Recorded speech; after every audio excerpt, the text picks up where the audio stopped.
What's up, everybody? This is 813 Wish coming at you live. Another edition of I'll go ahead and say just an update. So it kind of occurs to me that we're at a crossroads with the technology. I'm gonna go ahead and say that. Say we're not behind. Right? Say we're kind of caught up or whatever, or even a little bit ahead, what have you. We're interested, you know? You got us on the line. And, so here's the situation to me of what it looks like. You have two options. On one hand, you have space. Like hyperspace kind of space. Not like intergalaxy space or like, from here to Mars. I'm saying like you went to space, you freaking committed to space, you live in a spaceship or however the hell you got there, bubble, what have you, right? On the other hand, you have, I'm gonna get and say it, I'll give you 5 seconds to think of a fucking, excuse my French, freaking, what I'm gonna say. Alright, ready? It's the dark web, the deep web, the dark net. So hyperspace or the dark net, right? This is kind of like the outcome where we're gonna go fishing for that one goddamn herring. Right? And, sorry for cursing, but I don't really assume that my podcasts are going to go to, like, the best audiences. I'm thinking somebody random will just find them, so, I mean, apologize for any inconvenience this might have caused. Anyway, and the reason why I'm bringing this up is because I'm kind of assuming the responsibility of this myself. As a writer, philosopher, consumer, observer, and scientist. Quite simply. I mean, I need education. I know about consumption. I know there's more to digest than just the pig. You know what I'm saying? So, this is why I'm shedding light on this. Not really concerned. I'm consumed by this idea of an everlasting search of immortality versus pursuit of happiness revolving around an education. The two sound synonymous. And what happens is you're getting a revolving instance. You're getting revolving matter, reverting between two roads that are commonly crossed. And you get this idea commonly within the city, but you overcome it very simply because the roads are very intertwined. But where do they lead? So when Joe Metro evades the city from the taxes, he ends up in the woods or some kind of vault or whatever he built for himself or found or bought or whatever, and he begins to think about things. This is like the Sherlock Holmes type stuff that people love, right? So he begins to think about things. He's like, okay, well, I could conspiracy theory and warn people about problems and maybe help the earth a little bit, maybe earn my way into heaven or somehow, what have you. Or he thinks to himself, well, I'll become a writer and shed light on the latest issues and maybe even grandfather in a new paradox to bring more wealth and economy to this people and earn my place back into the city under certain anonymous circumstances and camouflage events. Or he says to himself, well, from here I'll play a little bit of espionage odds and I will, do some housekeeping from the inside, internally rather. So this is kind of presented it to myself recently. I really don't think space is a good option for anyone. It's very expensive. I'm not even going to kid. It's not even a joke. It's very expensive. And the maintenance is essentially the worst gamble you could ever take in your entire history of evolution. So it would be an extreme limit. And it would, in my mind, only to evade the inevitable outcome that could have been controlled or somehow fixed if we paid more attention to disaster than entropy. And that is to say, running from Armageddon, running from the sun, running from crime, pollution, gods, whatever. Only to find aliens and, recycle the whole event. You know what I'm saying? Plus, it would help to understand the human mind a lot more. Now, the problem with that, the latter, is that the human mind is known or exceptionally believed to be extremely dark in principality and root, in finance, in meaning, structure, form, inevitably the chaos that actually created it. So, here's what I'm thinking. Right? I'm 34 years old. My name is Bruce Chorisi. 50 years of that would be 56, 7, about 75 years old. Now, I am a smoker. I smoke cigarettes. And I don't drink, though. I'm a borderline schizophrenic, but I study very hard in education. I have a lot on my mind, but I confess daily. So I'm borderline, but I'm very balanced. And I think people like me would be good candidates not to have sign-ups for such events, such as dangerous missions, but it would help if I was informed about certain possibilities that may or may not happen under the circumstance of conformity. This would include 2 classes of such events. 1, the told to me, and 2, the believed by me. So, the believed by me class would inevitably be wound down to a choice. You know, you would have a great event, some kind of realization, an awakening, an understanding, a principality issued, something that would be life-altering. And prior choice would have been to, you know, do something about it, I suppose. I don't really know, but the point is that we have to be aware that people all around the world are not just one thing. You know, they're 2 things. They're connected and they're not connected. They exist and they don't exist. They're ghosts, but they're people. There's bad people, but there's good people, you know? And I'm not saying go out there and just excuse me, leave your pies on the window, so to speak, you know, for anybody to come by and, you know, they may or may not steal them. What I'm saying is that if we are so facetious to believe in the aspect of our questions for entities, beings, people, gods, plants, anything that may or may not exist, then that is a technology for communication pertaining to individuals that would be detrimental to communication itself, however, in the need of communication yet still. Does that kind of make sense? So, like, if, say, for, and again, using me as an example, because I really could care less these days. If I'm on Facebook, and I don't know if anybody knows this or not, but if I'm on Facebook and I have a lot of stuff on Facebook that may or may not be interesting to someone, and they see it, but I don't see them see it, am I not still talking to these people? You know what I'm saying? Like, I believe in that kind of stuff. And it doesn't really scare me at all, because it's kind of like the ice cream effect, where, you know, you need ice cream, but you don't. I mean, it's dairy, but it's like a snack. You know what I'm saying? Like, you know, you could do without it, you don't have to do without it, it can help you, not help you, you know, whatever. It's really marshmallows, you know what I'm saying? More or less. So, here's what I'm thinking. At some point in my life, before the age of 75, I would have come encountered with the dark net. I mean, it's inevitable. It has to happen. I don't think it'll directly happen to me. I've never been on the dark net. I've never been on the deep web. I know about them. I know about computers. I'm actually a programmer, and I study pseudo-programming.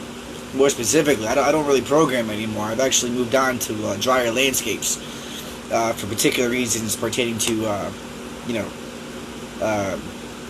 evangelism. But I do know that technology is at a teeming. It always has been. It always will be. That's how technology is. It's very progressive. It's more progressive than man. Man actually slows technology down, which is a newer aspect that I have learned. But it is there. And it's for this reason that there's pressure. There's tension between sides of the fence, where, you know, cows see no cows on the other side, and there's the land rush. You know? Or, you know, say, for instance, the Blueberry Hill metaphor, where everybody just kind of rushes to the center, you know? So you have progression.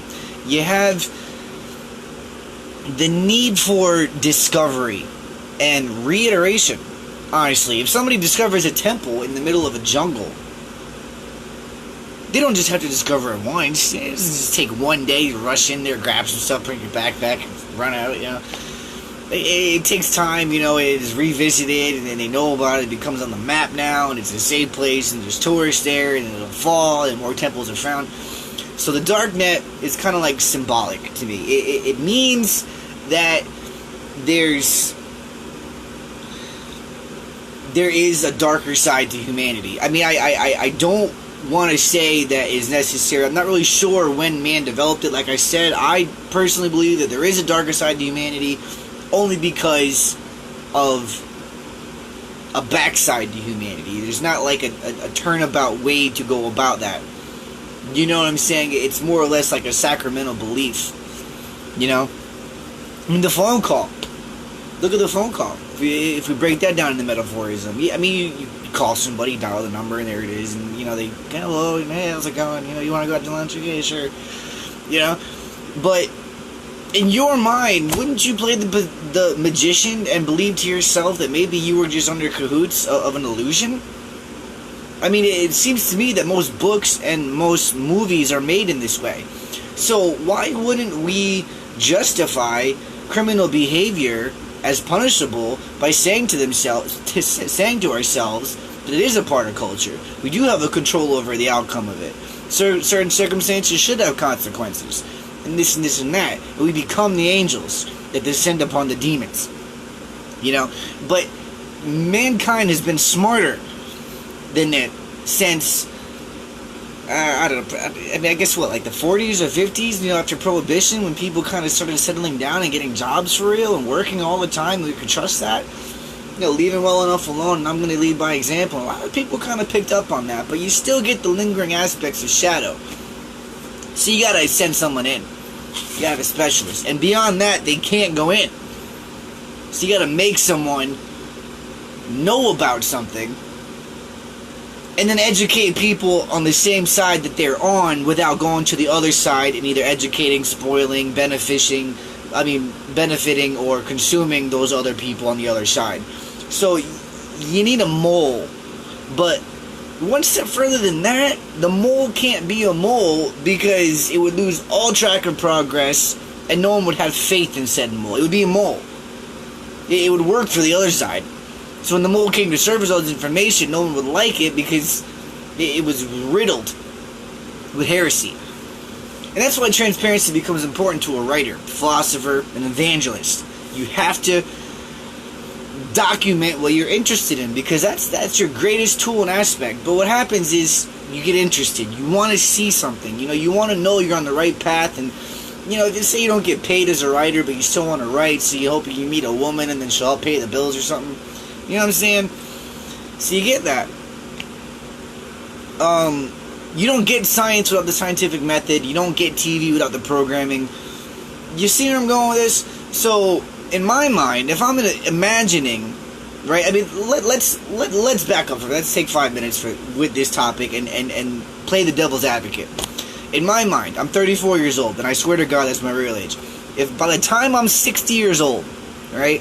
This was what, like 7 years, 26 years from now, right? And I'm knowing about all this stuff in the world, the crime, the pollution, and the dark net, and it's all like festering, you know, inside this noggin of noodle, right? But what does that do to my conversation? You know, what does that do to my self-esteem? My kinship, my honor, my justice systems, the infrastructures that hold my neurons to glue. You know what I'm saying?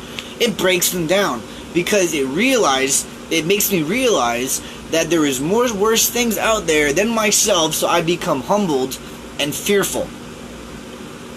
To alleviate that, we have communication. We have an air it out.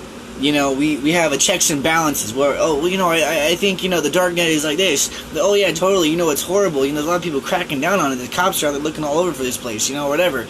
Or you say, well, the dark net is only for hackers. You know, they go in there and it's like a magnet for them. They track them there, so it'll be fine. They'll just stay over here. You know, so it may not be perfect conversation that's solving the deep root of the problem, but you can see where alleviation is happening, right? Well, fast forward to the future, where you have an evangelist who knows about programming, who knows about hacking, who knows about the dark web, who knows about current events, who knows about skills, such as riding motorcycles, cutting his own hair. He's worked as a cook. He avoided the military because he was a schizophrenic. He had some college, found some girlfriends, dated a girl every year. Sorry about that, got disconnected. Anyway, so the evangelist sets himself up to be a spy. He sets himself up to be a prize that is granted, not acquired, like a statue of armor that would ward off evil mosquitoes or something. It would ward off evil spirits. A ward is what you get in the future of a writer or a metaphysicist, philologist, or any kind of occupation that would revolve around the psyche. You get the ward instead of the doctor. So the complex is simply this, and I don't want to sound facetious. Again, I'm trying not to spoil everybody's hopes and dreams, but the time is now for certain decisions. So if I think personally as myself that I can do something, but I discover it later, then it's not going to work. So I already have to have it in my mind that I may see some stuff, some shit. You know what I'm saying? I may see a demon when I'm 64. Or I may run into God upon judgment. Or I may, dream about a succubus at age 50. Or something. I kind of have to have it in my mind, backed up with enough information and philosophy to realize that I only filter this. I only transcribe it into a history and add more history to the common phenomenon of the question, which was to the word from God to us. So, here's my goal. I've not been commissioned yet as a writer. I've not sold anything. I've given manuscripts away, so on and so forth. I've talked to a few people about things. I've met artists and stuff. I've done a lot of little things. But lately I've been kind of having,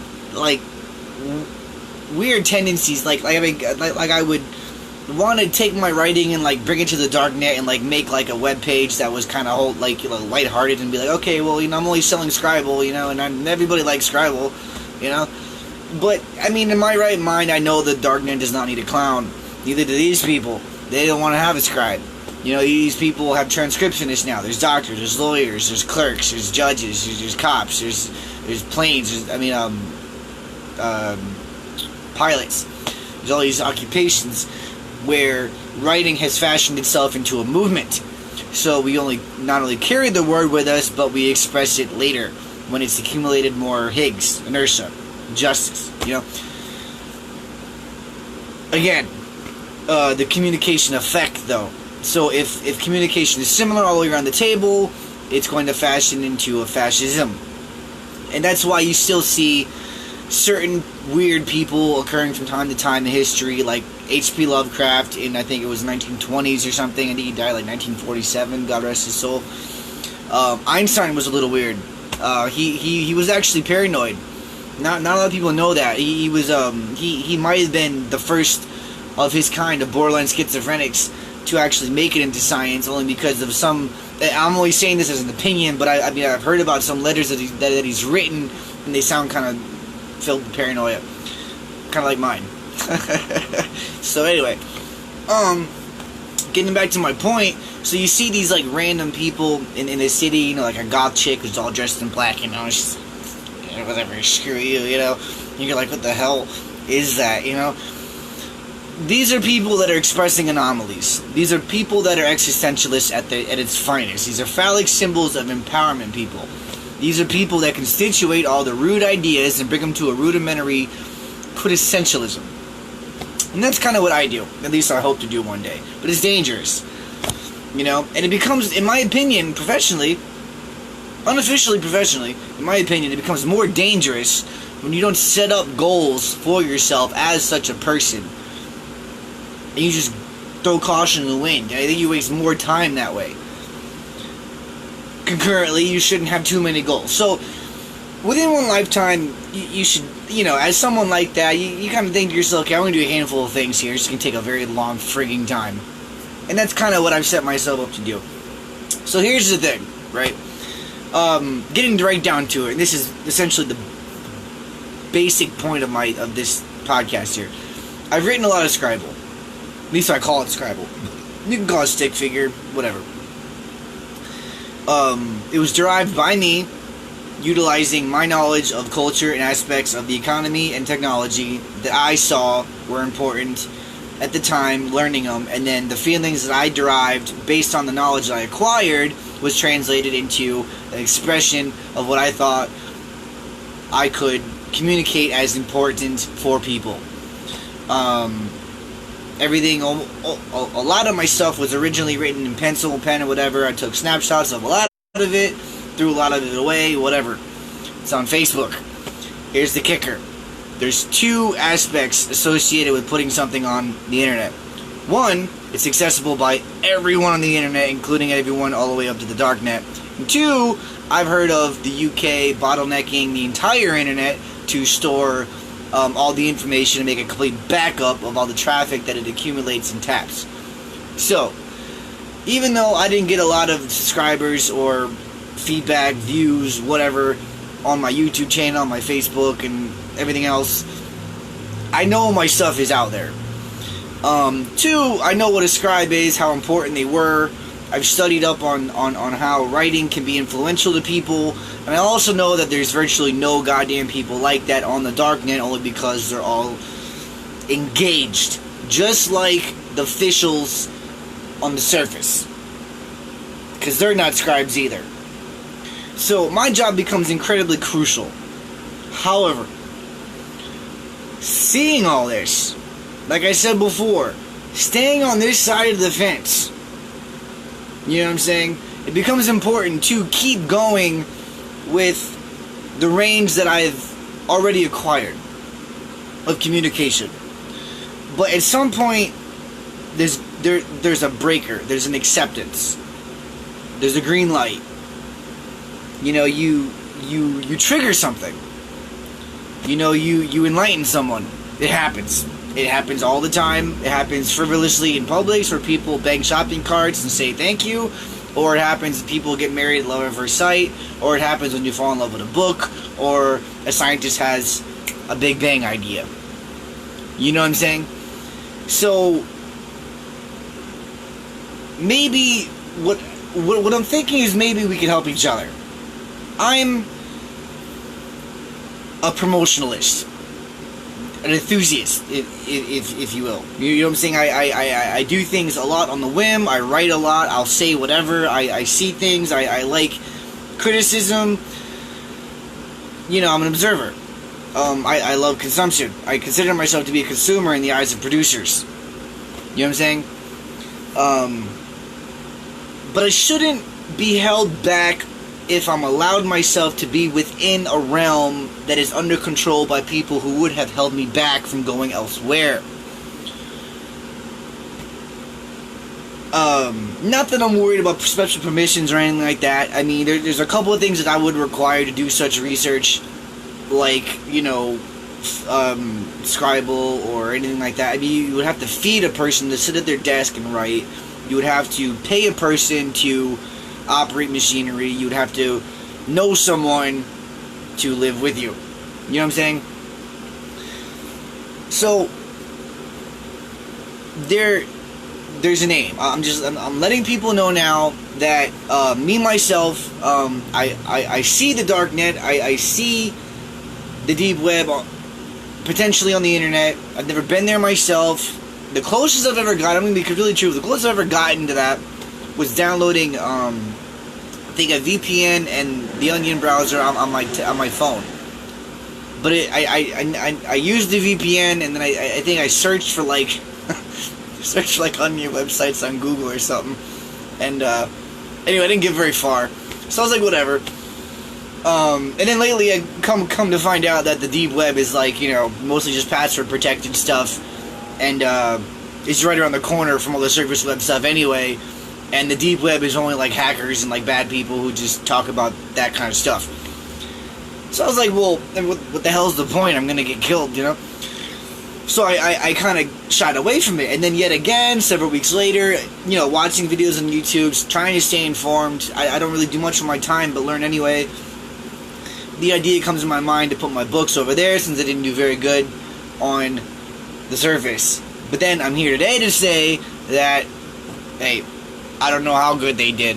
I mean, obviously, if no one is looking and paying attention when it's right on Facebook, I can almost guarantee you that there's only a handful of unique Facebooks out there. I know a lot of people copy and paste and say frivolous things. It's quite common to know that. A lot of people know that because it's done a lot. And every time you go online, even the odds of seeing something normal or copied and pasted is almost 99%. So I'm thinking people know how to identify the corners, how to identify the turns and know what to avoid and stuff, and early signs of occultism and paganism and just futuristic stuff that would have brought alienation, that people have been avoiding. However, it was interesting to me, and what ends up happening is I'm not alone in this world. So I can almost assure you that somewhere along the lines and on this planet, it was interesting or would have been interesting to someone else. At least one other person, which is astronomically impossible to have an entire group of them, if not separated. So, I'm not only preparing myself for the future by realizing that I know a lot of my information is out there, and mind you, I am very transparent otherwise, but I'm also warning everybody else that it is important to be transparent and control the release of your information. Don't block all of your information. There's certain things that you have to have presentable. To cops, you have to have your license plate. To doctors, you have to have your insurance card. To your parents, you have to have your birth date. You know what I'm saying? To the internet, you gotta have your profile. I don't care if you don't put anything on it. You gotta have it there. Because someone's going to look for that missing gap, is what I'm saying. And again, that's not to scare you, it's just to present you for what the world is turning into. Anyway, to recap, transparency is very important. I plan on doing so. I plan on being transparent forever. I also plan on writing to my dying day, which I confessed to a military official. I believe it was 3 years ago. Still living up to that promise, by the way, if you're out there. Nice black gentleman. Very, very, very nice handshake, too, by the way. I remember it very distinctly. And, in 3, the world is not going to get a lot bigger anymore. Or smaller, or whatever, however you look at it. The egg is not going to keep balancing. It's going to come to a still. As far as population and stuff. They say it's supposed to cap around the year 2030, 2025 or something like 8, or I think it was 12 billion, I think was the actual projection of population cap. And that would only be because of our, not to get into it, but the culture would have kind of confined the amount of reproduction we would have been expressing, not experiencing. So anyway, it would have been around that time that things get interesting informationally, because you get people who start exploring their confines and stuff. And this is kind of getting back into my point where I would want to be able to reach out to someone, and again, it was space or the deep web, and that's kind of the two avenues you're seeing from the perspective of the individual. There's a lot of stuff you could play chicken hunt with, like closed doors that were never opened, or stories about giant mammoth sharks, or poisons that are locked away in basements, or secret cupboards that require time capsules to contrast them for a message or something. It's a lot of stuff to keep you busy. But in your mind, you kind of want you kind of want to see the whole horizon. So there's space, hyperspace, and ultimately void past that. So there'd be that direction, and then there would be I guess you would say teleimmersion, to be fair, for the platform, not the user. Anyway, so that's what I wanted to say. Hope everybody enjoyed this movie, or video, podcast, update, whatever. This has been a Facebook post, Bruce Charisi, Wish813, live. I hope everybody has a good day. Shake someone's hand, plant a tree, help someone cross the road, give someone $1. And I'll see you all online. Peace.